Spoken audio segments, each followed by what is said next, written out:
Hello friends, welcome to our YouTube channel. दोस्तों, जैसा कि आपको पता होगा, आज है 3 अगस्त और 3 अगस्त को एसएससी फेज़ 10 का फर्स्ट शिफ्ट का एग्ज़ाम ख़त्म हो गया है, जिसका कि मैं आपको 100% रियल क्वेश्चन का एनालिसिस करवाऊंगा इस वीडियो में। तो आज अपने जो फर्स्ट शिफ्ट में एसएससी फेज़ 10 का जो एग्ज़ाम हुआ है, उसमें जो रियल ऑथेंटिक क्वेश्चन आपसे पूछे गए थे, वही क्वेश्चन अपने करेंगे इस वीडियो में। तो वीडियो को एंड तक पूरा ज़रूर देखिएगा। और जिन भी दोस्तों का आगे फेज़ 10 का एग्ज़ाम है, रोज़ाना सबसे पहले सटीक एनालिसिस देखने के लिए इस चैनल को सब्सक्राइब करके बेल आइकन ऑन कर लीजिए। तो चलिए वीडियो स्टार्ट करते हैं। तो देखिए फ्रेंड्स, क्वेश्चंस आपके स्क्रीन पे आ गए हैं। फर्स्ट क्वेश्चन आपसे जो आज पूछा गया था कि बिहार का क्षेत्रफल कितना है। क्षेत्रफल आपसे पूछा गया था बिहार का। तो बिहार का क्षेत्रफल है 94,163 वर्ग किलोमीटर। ये वाला जो ऑप्शन था ना, वो आपको करेक्ट करना था। वहीं बात करें क्षेत्रफल के हिसाब से, जो सबसे बड़ा राज्य है वो राजस्थान राज्य है, और क्षेत्रफल के हिसाब से ही जो सबसे छोटा राज्य है वो हो जाएगा गोवा राज्य। और अगर अपने जनगणना 2011 के हिसाब से जनसंख्या में सबसे जो ज़्यादा बड़ा जो है ना राज्य है, वो कौन सा है, वो हो जाएगा उत्तर प्रदेश। और जनसंख्या के हिसाब से सबसे जो छोटा राज्य है वो हो जाएगा सिक्किम। ठीक है। नेक्स्ट आपसे जो क्वेश्चन पूछा गया था, 19वां राष्ट्रमंडल खेल का आयोजन ये कहाँ पर किया गया था।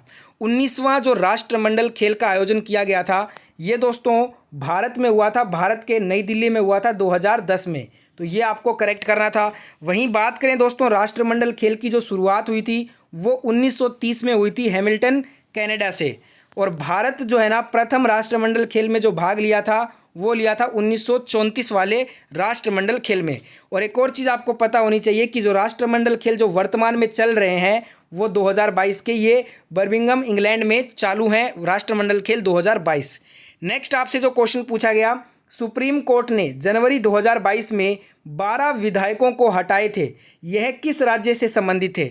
सुप्रीम कोर्ट ने जनवरी 2022 में 12 विधायकों को हटाया था, और ये सभी जो 12 विधायक थे ना, ये महाराष्ट्र राज्य से थे। तो महाराष्ट्र आपको करेक्ट करना था। एक क्वेश्चन आया था एग्जाम में, सत्यशोधक समाज के संस्थापक आपसे पूछा गया। ये वाला क्वेश्चन एमटीएस एग्जाम में भी बहुत बार आया था। सत्यशोधक समाज के संस्थापक ज्योतिबा फूले हैं।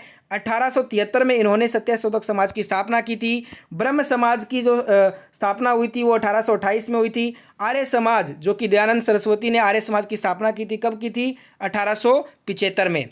नेक्स्ट आपसे क्वेश्चन पूछा गया, मिसाइल मैन ऑफ इंडिया ये किसे कहा जाता है। Missile man of India doctor APJ Abdul Kalam ji को बोला जाता है। तो यहाँ पे जो आपका डॉक्टर एपीजे अब्दुल कलाम है ना, ये आपको करेक्ट करना था। और एक और चीज़ आपको पता होनी चाहिए, रॉकेट मैन ऑफ इंडिया जो है ना, वो के सिवान को कहा जाता है। Badman of India Salim Ali को बोला जाता है। Tiger man of India Kailash श्रृंखला को कहा जाता है। वहीं बात करें वाटर मैन ऑफ इंडिया, ये राजेंद्र जी को कहा जाता है।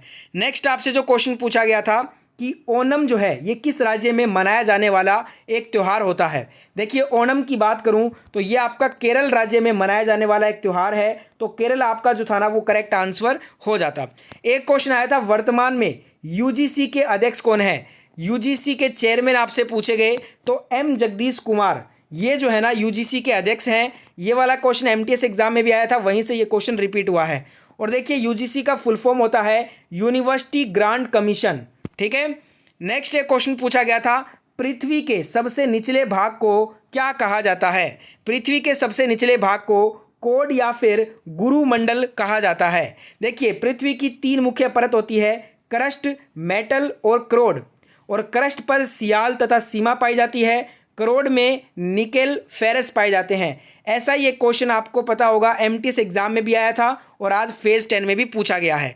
नेक्स्ट एक क्वेश्चन आया था, शेर शाह की लड़ाई किसके साथ हुई थी।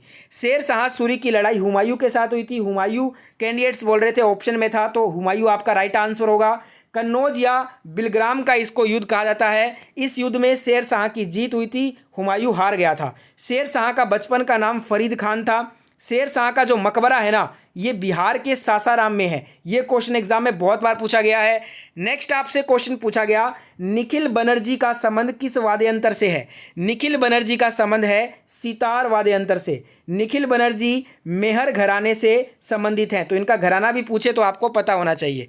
नेक्स्ट एक क्वेश्चन आया है, जनगणना 2011 से फिर से क्वेश्चन पूछा गया कि जनगणना 2011 के अनुसार पुरुष तथा महिला का जो साक्षरता के बीच का जो अंतर है वो कितना है। देखिए, जनगणना 2011 में भारत का जो समग्र साक्षरता दर था वो 74.04% है, जिसमें पुरुष का जो पूछे तो अब आप कहोगे 82.14 और महिला का कितना है 65.46। तो इन दोनों के बीच का जो डिफरेंस होगा इसको आप माइनस करोगे तो वही आपका डिफरेंस होगा जो ऑप्शन में दिया होगा, उसके अकॉर्डिंग आपको आंसर करना था। नेक्स्ट क्वेश्चन पूछा गया था राज्य के नीति निर्देशक तत्व ये संविधान के किस आर्टिकल में है। ऐसे क्वेश्चन नहीं पूछा गया था, क्वेश्चन ये आया था कि राज्य का जो नीति निर्देशक तत्व है वो किस देश के संविधान से लिया गया है, तो आयरलैंड देश के संविधान से लिया गया है और यह अनुच्छेद 36 से 51 में वर्णित है। इसे भाग 4 में रखा गया है और यह किसी भी परिस्थिति में नहीं बदला जा सकता। नेक्स्ट क्वेश्चन आया था कि पैरा ओलंपिक की शुरुआत कब हुई थी। पैरा ओलंपिक की शुरुआत वर्ष 1960 में हुई थी। कहाँ से? इटली देश से। और 2020 का जो पैरा ओलंपिक हुआ वो कहाँ पे हुआ है? चाइना में संपन्न हुआ है। और जो टोक्यो ओलंपिक हुआ है वो जापान में हुआ है, आपको पता होगा। नेक्स्ट क्वेश्चन, पंडित बिरजू महाराज का संबंध किस घराने से है। ये वाला क्वेश्चन कल की 4th शिफ्ट में आया था और आज 1st शिफ्ट में रिपीट हुआ है। इनका संबंध है कथक नृत्य से और घराना आपसे आज पूछा था तो ये लखनऊ घराने से है। पंडित बिरजू महाराज कथक के प्रमुख नर्तक थे जिनका हाल ही में निधन हो गया तथा इनका मूल नाम क्या था? ब्रजमोहन शर्मा था। नेक्स्ट क्वेश्चन आपसे पूछा है आचार में निम्नलिखित में से कौन सा अम्ल पाया जाता है। आचार की बात करें तो आचार में एसिडिक एसिड पाया जाता है, तो एसिडिक एसिड आपका करेक्ट आंसर हो जाता। एक क्वेश्चन पूछा था भारत के महान्यायवादी की नियुक्ति किसके द्वारा की जाती है। ये वाला क्वेश्चन कल आपके 3rd शिफ्ट में आया था और आज ये क्वेश्चन फिर से रिपीट हुआ है। भारत के राष्ट्रपति के द्वारा भारत के महान्यायवादी की नियुक्ति होती है। यहाँ पे जो है ना मिसप्रिंट है, इसको सही कर लीजिए, यहाँ पे महान्यायवादी होगा। महान्यायवादी से संबंधित जो आर्टिकल है वो 76 है और वर्तमान में भारत के महान्यायवादी कौन है? के वेणुगोपाल हैं। और महान्यायवादी आदि भारत सरकार का सर्वोच्च विधि के अधिकारी होते हैं जो किसी भी संसद की कार्यवाही में भाग ले सकता है परंतु मतदान नहीं कर सकता। किसी भी राज्य के लिए सबसे बड़ा विधि तथा अधिकारी उस राज्य के महाधिवक्ता होते हैं जिसकी नियुक्ति उस राज्य के राज्यपाल के द्वारा की जाती है। देखिए आज जो 1st शिफ्ट में एग्जाम हुआ था उसमें जितने क्वेश्चन पूछे गए थे लगभग सभी क्वेश्चन हमने कर लिए हैं।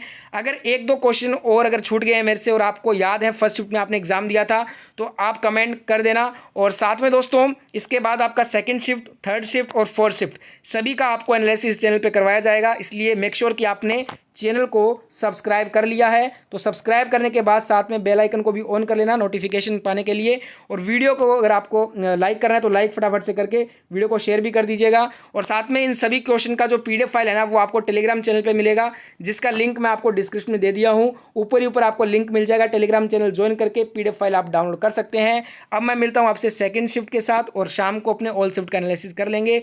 तब तक के लिए जय हिंद, जय भारत।